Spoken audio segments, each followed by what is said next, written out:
Iran যুদ্ধ, গাজার বর্বরতা ও পশ্চিম তীরের অবৈধ বসতি স্থাপনকারীদের সহিংসতার বিরুদ্ধে বিক্ষোভে উত্তাল ইসরায়েলের জেরুসালেম। বিক্ষোভে অংশ নেয় শত শত মানুষ। কট্টরপন্থী প্রধানমন্ত্রী বেনিয়ামিন নেতানিয়াহুর ব্যঙ্গ প্রতিকৃতি ও প্রতিবাদী প্ল্যাকার্ড দিয়ে বিক্ষোভে যোগ দেয় কয়েকশো মানুষ। এ সময় তারা নেতানিয়াহু সরকার ও তার মন্ত্রীদের বিরুদ্ধে স্লোগান দেয়।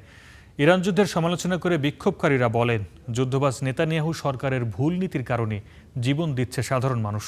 পশ্চিম তীরে ইহুদি বসতি স্থাপনকারীদের সহিংসতারও প্রতিবাদ জানান বিক্ষোভকারীরা। তারা বলেন, সরকারের উস্কানিতে সন্ত্রাসীরা ফিলিস্তিনিদের জমি দখল করে সেখানে সংঘাতের পরিবেশ সৃষ্টি করছে।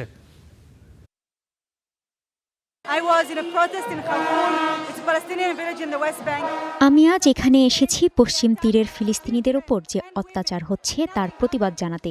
সেখানে ফিলিস্তিনিদের সঙ্গে অবিচার হচ্ছে। এটি গণতন্ত্র নয়, এটি ন্যায় বিচারও নয়। এই দখলদারিত্বের অবসান ঘটাতে হবে। এই সরকারই দেশের বহু ভুল সিদ্ধান্তের মূল উৎস। আমাদের এটিকে থামাতে হবে।